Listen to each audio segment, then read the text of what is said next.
பேச்ச கேட்க முடியாதா? இன்னில இருந்து 8 months ஸ்டார்ட். சரியா? நல்ல பிள்ளைத்தனமா நடந்துக்கணும். சேட்டை பண்ணுவீங்களா?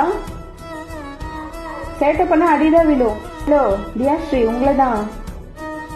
அடி வேணுமா? அடி பின்னி விடுவேன். கோவமா? தியாஸ்ரீக்கு கோவமா? சரி, நான் திட்டல. Sorry. Good girl Diyasri. Sound விட இப்போ.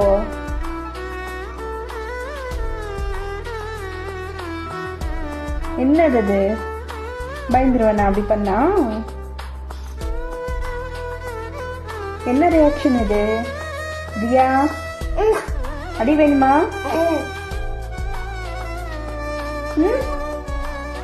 சொல்ற பேச்சு கேட்டு நல்ல பிள்ளையா நடந்துக்கணும். சரியா? தியா குட் கேர்லா?